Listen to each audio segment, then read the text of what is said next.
السلام علیکم ورحمۃ اللہ وبرکاتہ۔ بسم اللہ الرحمن الرحیم۔ آج ہم ایک اور وظیفے کے ساتھ آپ کی خدمت میں حاضر ہیں۔ امید کرتے ہیں آپ سب لوگ خیریت سے ہوں گے اور ہمارے ان وظائف پر عمل کر رہے ہوں گے۔ جیسا کہ آپ لوگ جانتے ہیں کہ ہم روزانہ ایک وظیفے کے ساتھ آتے ہیں جس میں آپ کو یہ بتایا جاتا ہے کہ آپ کے مشکلات کے حل کے لیے کون کون سے وظائف موجود ہیں۔ آج کا جو وظیفہ ہے وہ ہے کہ اگر کسی بچے کی پیدائش ہوتی ہے تو اس کے فوراً بعد اس بچے کے لیے کون سا وظیفہ کیا جائے تاکہ وہ آفات سے محفوظ رہے۔ بچے کی پیدائش کے فوراً بعد آپ نے یہ عمل کرنا ہے۔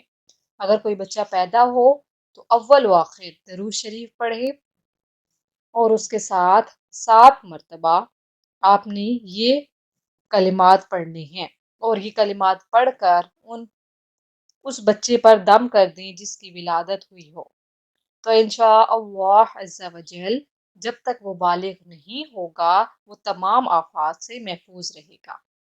وہ کلمات یہ ہیں: یا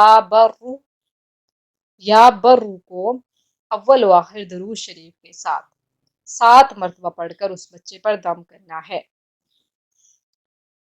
جاتے جاتے ہمارے چینل کو سبسکرائب کر لیں۔ جزاک اللہ۔